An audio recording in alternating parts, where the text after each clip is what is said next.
Venri Chapter 8. Shepard. Moore made her rounds on the Normandy. She was checking in with people.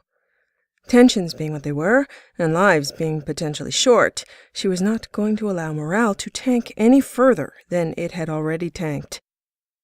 Yes, she was ex-dead. Yes, some folks still had a few kilotons of baggage that needed to be worked out. But Skillion 5 was going to happen.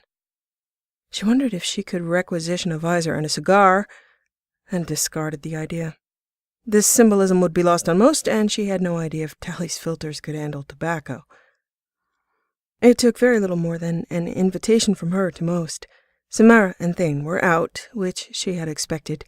She'd asked them to join the game, but with neutral expectation and little enthusiasm, to give them the opportunity to decline. Moore valued meditation, though her mantra was often, "Don't shoot them. Don't shoot them," instead of anything else more profound. Jack was in. She'd said, "Fuck yeah! I want an expense account. I demand an expense account. Cash me up, baby, and let me go." Shepard promised to cash her up, and on that inspiration handed out 1,000 credits to all players, putting the tab on Cerberus. Call it petty cash. Miranda was out because... Miranda. Shepard couldn't bring herself to invite her. They were better able to work together than they had been, and she was warming up to Miranda, but Jack would never show if Miranda was there. She'd explained to Miranda that it was an issue of morale, and that she'd be happy to do Miranda a favor if she accepted not being invited to play. Miranda had jumped at the opportunity to do a full follow-up body scan and questionnaire regarding her upgrades. Yay. Shepard agreed. Shepard had invited Jacob, but didn't expect him to attend. And she was right.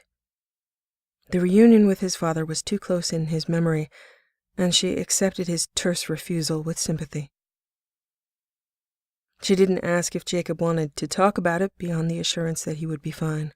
That was his way. She got along well with Jacob. Good man. Good man with no sense of humor. She had a hard time drawing him into conversation, and he didn't want to be in conversation.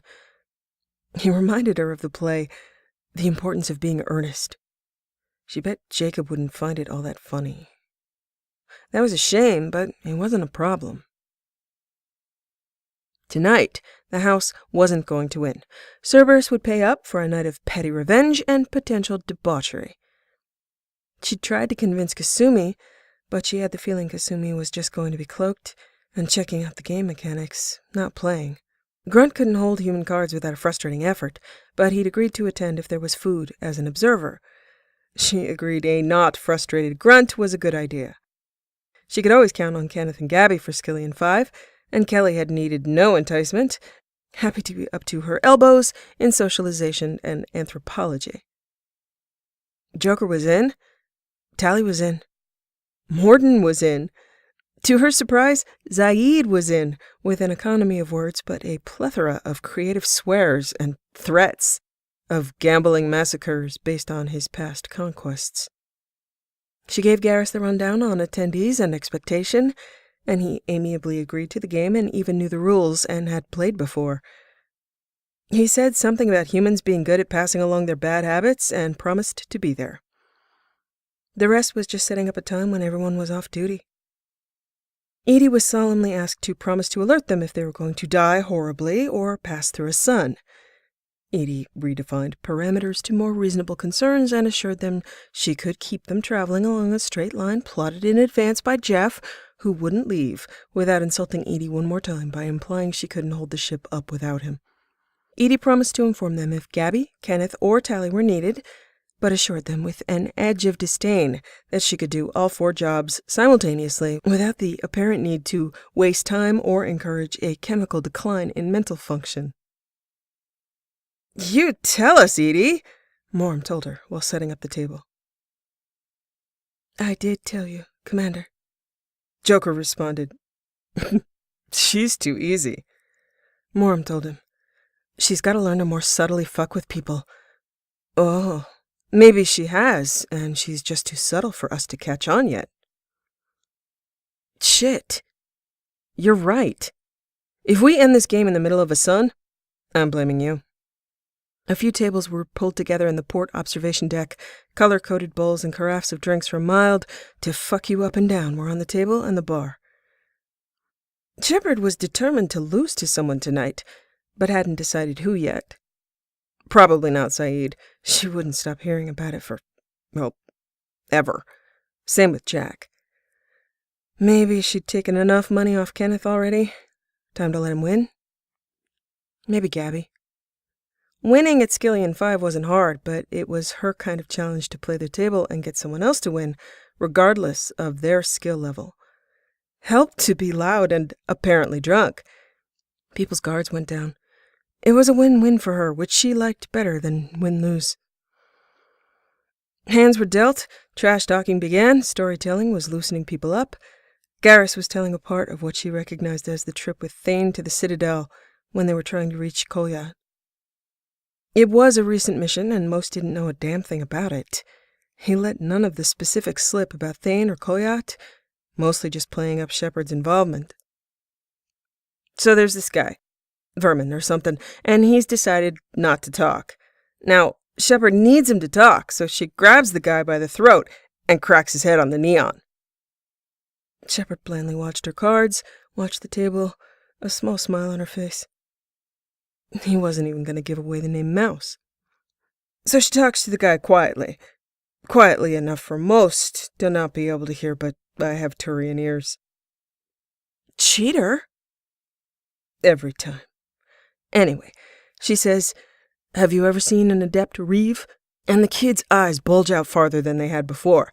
Then she follows up with, "I've figured out how to reeve someone so they're just about to pass out. Hurts like hell, but I can tell just how much juice they have left. People start to heal up pretty quickly. But you're right on the edge of blacking out and the worst pain you've felt, your cells screaming for oxygen and your nerves longing for me to kill you and get it over with." Morden, Grunt, and Zaid laughed. Jack threw popcorn at her. Moram tried to catch it in her mouth and missed on purpose. Jack drawled, "Classic. Reflexes like glaciers on this one." Moram looked appropriately hurt. Gabby and Kenneth looked struck between sick and fascinated. Shepard tried to decide if her squad mates thought she'd actually torture a kid, or if Gabby and Kenneth thought she wouldn't. Joker was listening, but not responding. He was always hard to read, and he was better at hiding his cards than most gave him credit. Let him wonder.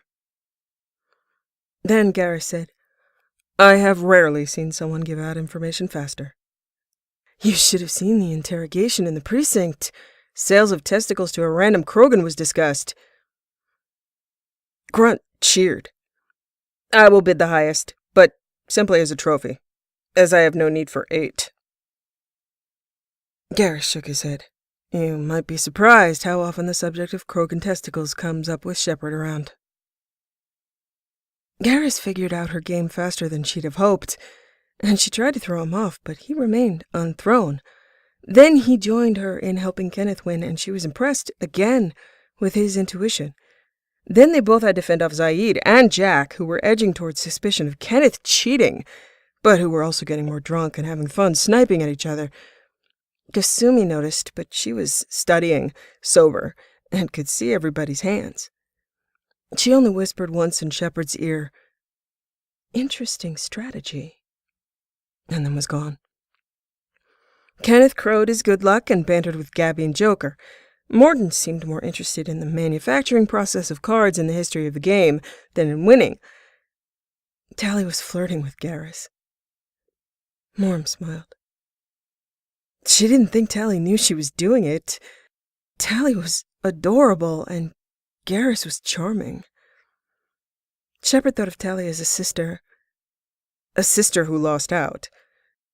A pang of sadness for Tally crossed her internal landscape for a moment, until she realized Tally could still get with Cal Rieger if she stepped up her flirting game. There was no place in Shepard's heart for jealousy. This was Garrus.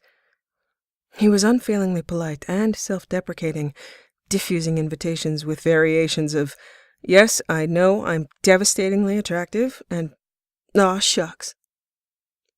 And his sense of humor. The only things he'd ever waxed romantic over other than her were his rifles. Kelly was making the rounds, asking people to tell stories about themselves, and Garrus, Tally, and Shepard listened, laughing and encouraging, to not exclude anybody else from what might be seen as an inner sanctum. Too many stories of the old days got into laughing rants about her driving in the Mako. She deserved it, she knew, but let's tell some non-Shepard stories. She took the opportunity to soak in the personalities of her crew. Kenneth got a thicker accent when he drank, and Jack was asking him what the fuck he was saying more often than not. Zaid claimed he could translate drunken Scots to normal fucking human being, and his translations interspersed with Kenneth's overblown delivery were in the realm of, "And then I fucking exploded in my sporin." And the hybrid story was unrepeatable and unforgettable. Jack started needling Garrus about Turian sex. "Shakarian, how the hell? Really? Be straight with me. How does a woman get in your pants?" "Nobody's getting in unless I want them to." That's some weird shit right there.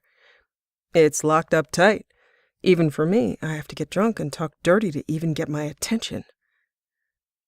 Tally was distracted, apparently because she got flustered, drank from the wrong carafe, and fell over on the table.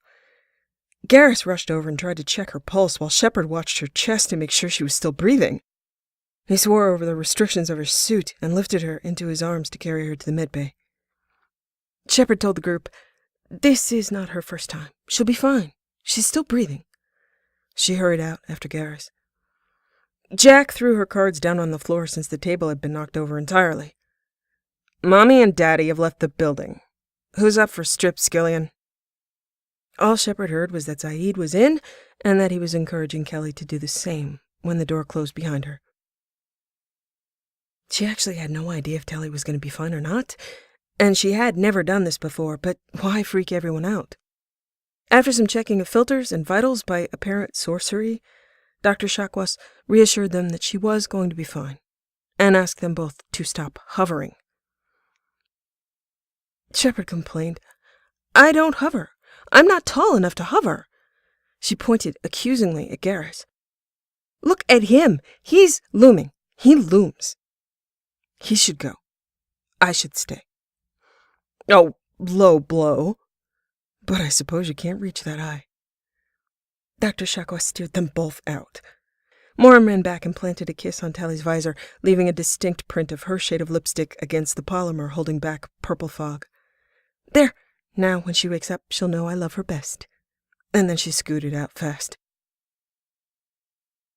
Turns out both Garrus and Shepard were fake drinking and fully sober. But why waste all that effort? Let everyone think they were going to sleep it off. Moram was just going to walk Garrus to the battery and drop him off, but he grabbed her hand and pulled her in, closed the door behind them, and walked with her to the back of the battery. If neither of them were in their accustomed places, they might escape detection. Morale was up if Jack didn't kill anybody, or maybe even if she did. Tally would be fine. Neither Garrus nor Moram were going to mention being not drunk or angling the game to let Kenneth win, because who does that after they both knew anyway, and it could be their secret, held gently between them. Dim red lights cast shadows. Their backs were against the far wall from the door. Silence and peace hung between them like garlands. She felt safe. I mean, she was sure they were bugged at least 5 ways she'd never find, and that she couldn't trust 84% of her crew or the elusive men. But it's not as though she was going to walk off the Normandy. Trust could be trumped by shared self-interest. She wouldn't let fear keep her from the pleasure of his company or talking to him. She reached over to touch his talon, and he started at the contact, only a little. She smirked. "Do I make you jumpy?" Jumpy isn't the right word. She nudged him with her elbow. What is the right word? Terrified. Way to make it weird, Vicarian. Biology makes it weird, Shepard. She looked at his hand. Okay then, let's break down the terrifying biology in the room. She tapped one of his talons.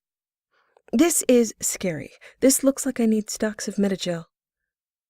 She looked at his expression of almost horror and asked him, Don't. Hell, has Morden talked to you too? Garrus covered his face with a hand. He actually used the word rupture. Oh, crap. You or me? Garrus tilted his head back and looked at the ceiling. You? She pouted. I really don't want to rupture. If I ask you nicely not to rupture, do you think... I will do my best. I'd really appreciate it. Anyway, back to the... talons. I like them so far, but... Then he bared his teeth. And then there are these. Her eyes grew wider. That was fucking terrifying. He closed his mouth with a dramatic snap. Told you. She shook her head. I will not be deterred. There has got to be a way. Yep, the way is that I kill you through puncture, rupture, or chemical... sloughing. That was another word. That is graphic. Do you think Morden is fucking with us, as only a Solarian can? Garrus's expression lit with humor and grudging appreciation.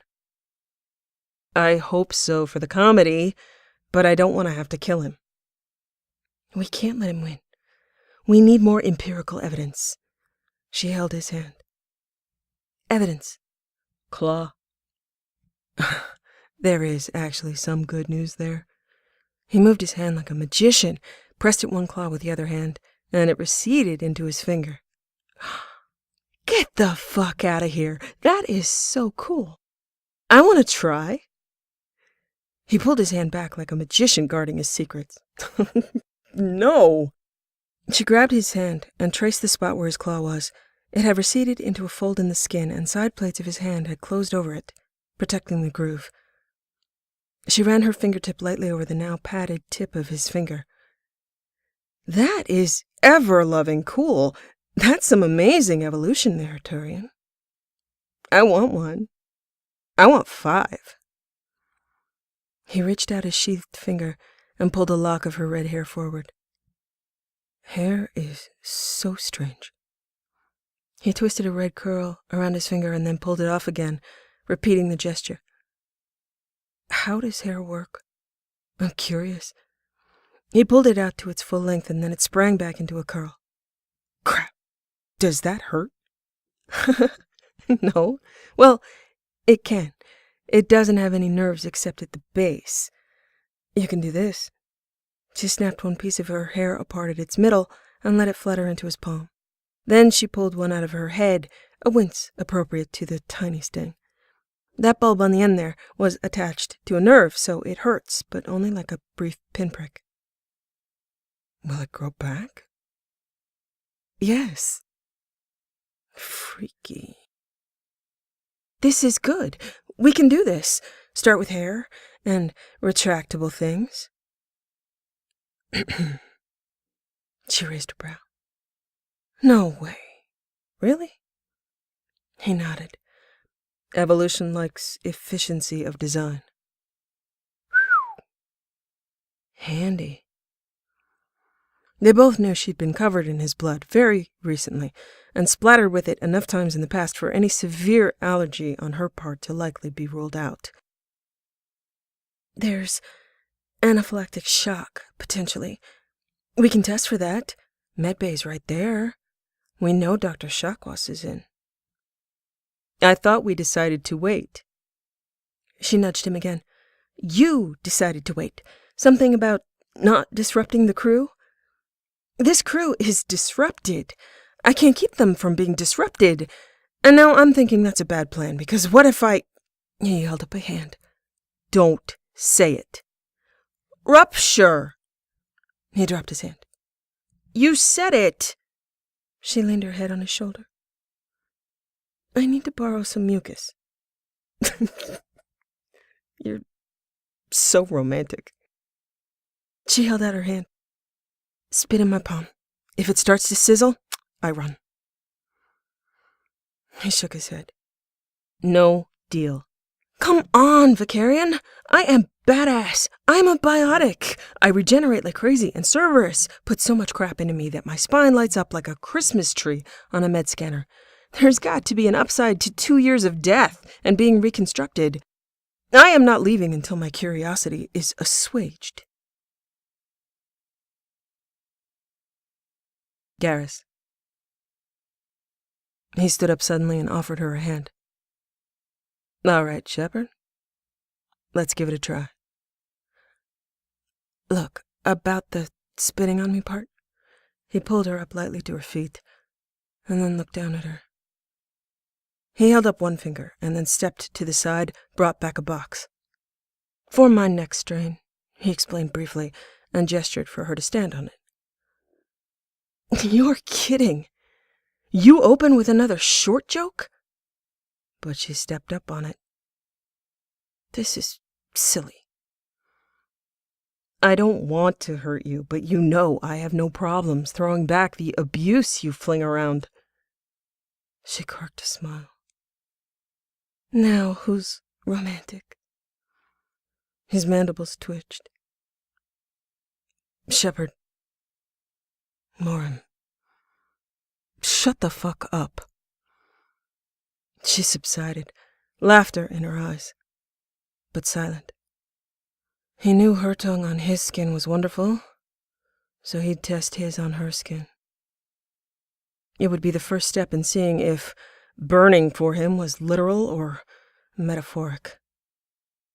He brought sheathed fingertips to brush at the angles of her face, starting with tracing her cheekbones and then arches of her brows, his eyes intent and focused. Despite her professed bravado and his professed terror, they measured shared intent in the eyes of the other, coming up even in caution and anticipation.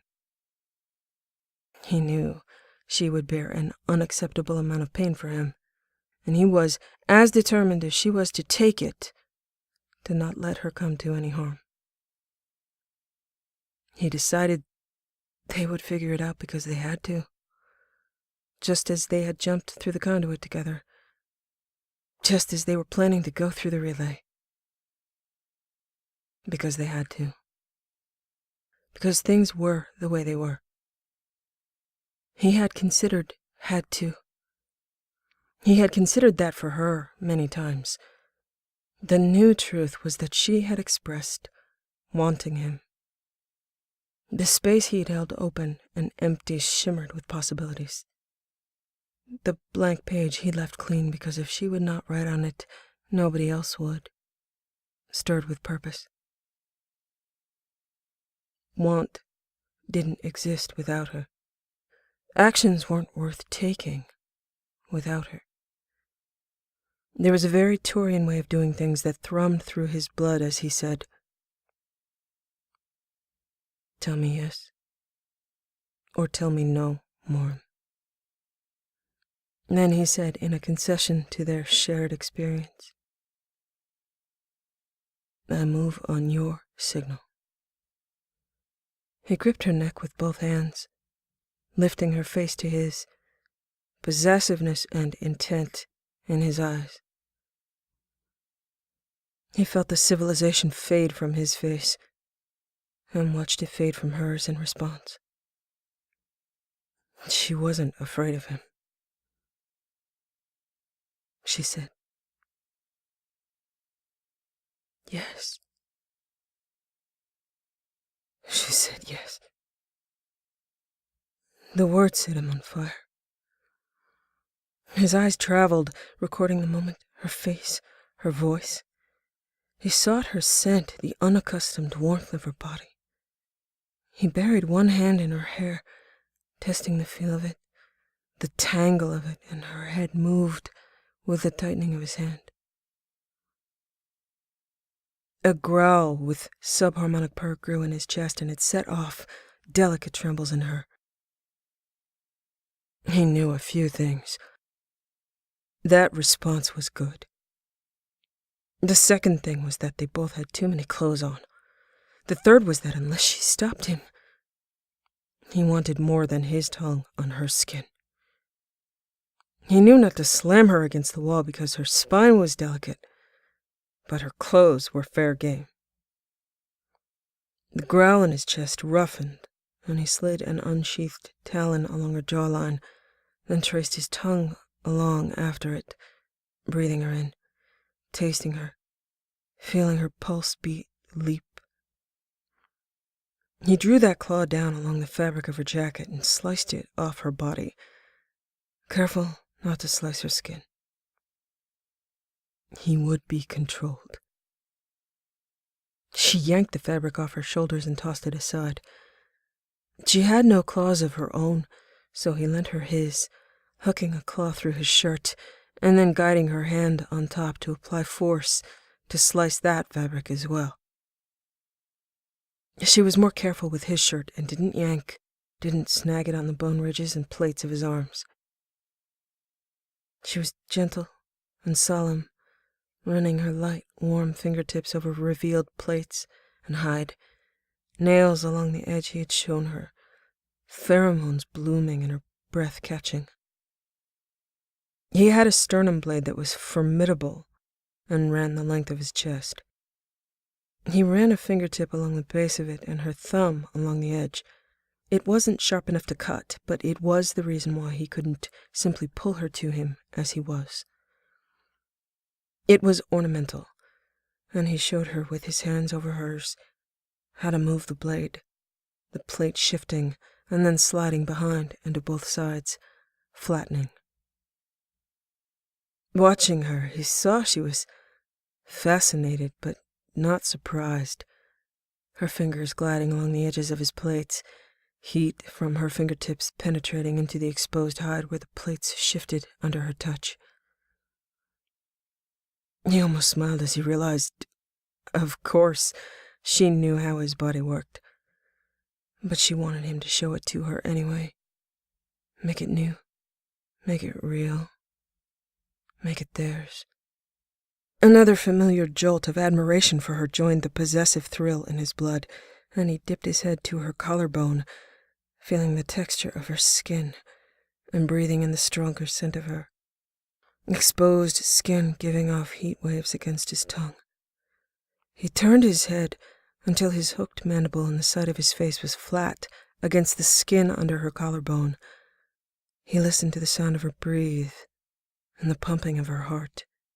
He knew her body well after the weeks of caring for her, but then she'd been delicate, barely breathing, and his only concern had been to keep her comfortable, keep her clean, keep her out of pain. He'd felt no sexual attraction to her, only fear for her survival and then admiration for her resilience. Now her skin was vibrant, red streaks blooming and fading under the testing of his finger and the edge of his mandible. She was alive, awake, unharmed, his. He could draw on her, right on her, and her blood rushed up to meet his fingers. He extended the claw of a talon and pressed the curve of the edge into the curve of the outer rim of her nipple, gentle and precise, watching her skin give under the pressure, but not break. She made oddly flat, unified, new, human sounds. It sounded like she was in unguarded pain. Prey sounds. Willing prey sounds. Spirits. Everything he needed to know about her was on her skin, in her voice, in the fingertips that traced the length of his shoulder ridges. He caged a breast with his talons out, gently rotating the rough hide of his palm, pressing in, twisting, his talons drawing quickly fading red lines. He looked at her face, her eyes hooded, lids down and fluttering, sweat forming on her skin in glistening beads. The skin in the center of her nipple rose up to press against his palm. A visceral growl of affirmation reverberated through his chest and throat. He'd always admired cold and hard, and she had that, but a new fascination for the possibilities of hot and soft, of always being able to read her, of always being able to give her what she needed, gripped him and did not let go. His hands fell to her hips, one finger from each hand meeting in her navel and pressing in, testing again. Then 2 unsheathed talons pulled down on either side of her pants, shredding them off her, discarding the fabric pieces into the shadows, his pants following quickly. He ran his hands along her body slowly, watching her face as his hands found her shoulders, down to her hands, tracing the shape of her hand and fingertips. He put one hand on her waist, and then walked to her side, to her back, his hand dragging around, the tips of his claws extended to leave 2 fine red streaks. He ran the sides of his face over her shoulders, her shoulder blades, tracing his tongue over the shadows made by her contours. He followed the line with his hands and his mouth along the channel of her spine, noticing that her hands were clenched into fists. She was so still, allowing him to touch her wherever he wanted to, for as long as he wanted. No demands from her was as stark of a contrast to her normal state of mind as the color and texture of his hands against her skin. Moments of seeing her, when he'd wanted to reach out to her, flashed through his mind, and he touched her in places he'd wanted to before. The curve of her ear, the arch of her neck, the shadow under her jaw. He remembered the hollow of her throat, turned her to face him, and bent his head to lick there. He rested his hands on her hips, and she swayed until he thought she would lose her balance. She put her hands on his shoulders to steady herself, and his grip on her hands tightened. He remembered her ass in that dress, and he cupped her in his palms. If she touched him everywhere, he'd barely be able to feel it in some places. But she felt everything. There was nowhere he could put his hands on her where she wouldn't respond to him. He placed one hand flat along the small of her back to support her and slid his forearm under her ass, lifting her, kicking the box away with a sound and a motion that made her gasp.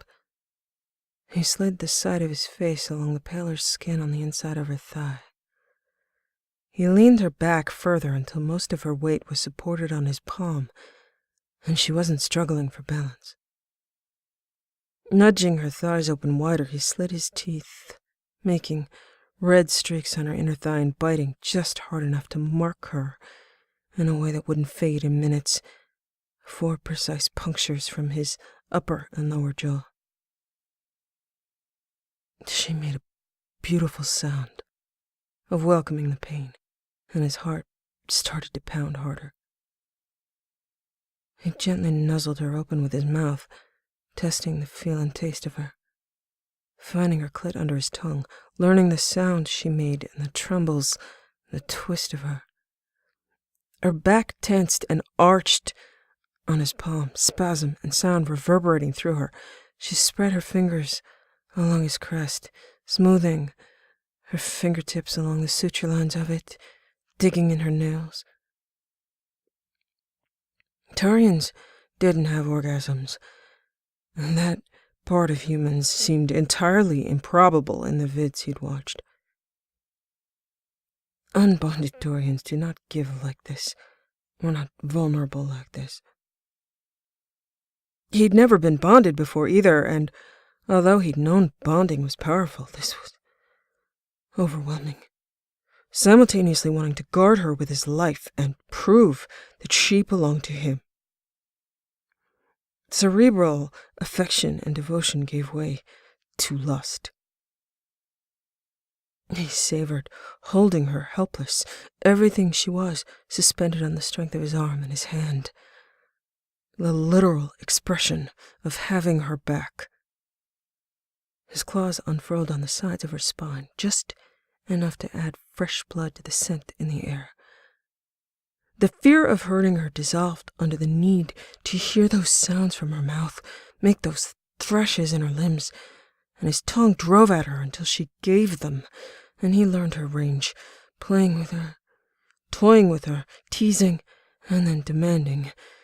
His blood singing with mine as the beat. She was whimpering now, little hitches of distress in her voice, and he gentled, learned how to make her come, how to give her time between alternating from gentle to insistent. She was drenched and slippery, and he wanted to touch her with his hands, test her heat. He tried to set her on her feet, but she couldn't stand. Her knees gave, another sign of weakness that set his heart pounding. He discarded the idea of letting her lie on the floor or against a wall as not enough contact between their bodies, and he turned her, pulled her back, her ass and back pressed against him, his cock digging into the small of her back, wet with sweat and blood. His hands were at her throat, finding the pulse point there, his teeth against her shoulder.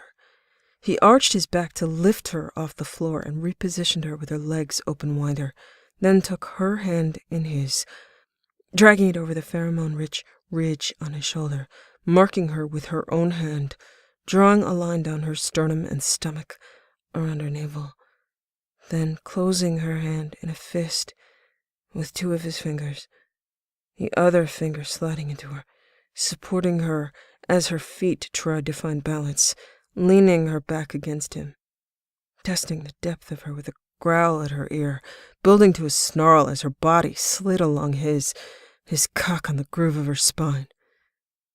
Her thighs began to tremble harder, tense, out of her control. She was soft, giving under his hands, molded under his hands. He realized she wouldn't be able to claim him as a Taurian woman would. He drained the strength from her. Entirely different instincts than those he was accustomed to in sex were racing his expectations and overwhelming them. Hot, not cold. Soft, not hard. Permission and possession. The leap from Shepard to his Venri gave him vertigo. The distance she'd traveled in such a short time under his hands. Her voice, the swirl of her hair as her head was pressed against his chest, her hands on him, weak and clinging, struggling to find purchase. Just as he had bonded to her alone, he would have to help her claim him. She was as mindless as when her life had almost left her, when she'd relied on the sound of his voice to bring her back to the living. He withdrew his finger, and she whimpered at the loss. He kissed the corner of her neck where he breathed in the scent of them together, turned her around, his cock throbbing against her stomach, and her mouth turned to kiss all of him that she could reach, his chest plates, her tongue gliding along the edges. He put her arms around his neck and lifted her with his hands on her ass, opening her legs against the edges of his waist, and then slid her body down his stomach, angling her hips down slowly to meet his cock, plates spread aside. He was blunt-tipped with a roughly square shape, ridged on four sides with thick-ribbed skin, coated with gel. He lowered her with exquisite care, searching her face, watching her bite her lip and moan. She was tiny, but she gave around him with wet heat and a pulsing throb. Reverie. This is what he had to give her. Transformation from who he was to who he chose to be, who he would be for her. She clenched her knees and tried to lift herself, but he held her hips still with his hands, his body adjusting to her heat, her needs. His body had transformed for her over 2 years, remembering her, aching for her, wanting to be for her. He'd had her under his hands, enough to know her scent, her body's shape, the feel of her hair between his fingers. Newly created endorphins spilled pure pleasure into his bloodstream, his cock throbbing and reaching and pulsing, obeying her. Strong, fast, powerful. He belonged to her, and she wanted him. She whimpered in prey-ringing sounds, clenching around him and pulling from him, hungry. She was keening, trembling and mindless. Beautiful. Mine. He supported her with one arm, lifted her chin from his chest with his other hand. Her eyes opened, and held her gaze with his. Reverie. Hours.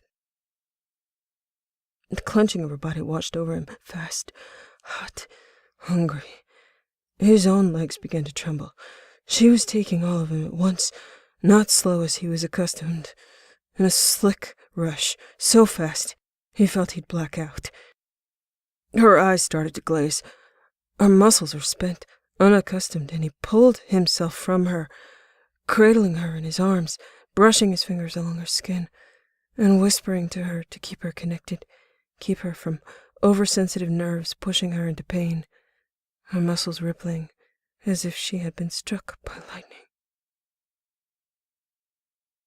He sat down on trembling limbs, on the floor with his back to the wall, holding her in his lap, whispering, "Lauren, Venri, I love you," as he rocked her in his arms. She came slowly back to herself. He felt her humming in his blood, imagined and hoped that she felt the same. More than herself, better than just herself, bolstered and strengthened, fierce and focused. Venri, I remember you calling me that. What does it mean? It means weak and silly human. It all makes sense now. He pressed his mouth to her temple. It means chosen purpose. It means beloved. It means reason to live. It means mate. It means I am devoted to you. It can't mean all that. It does when I say it.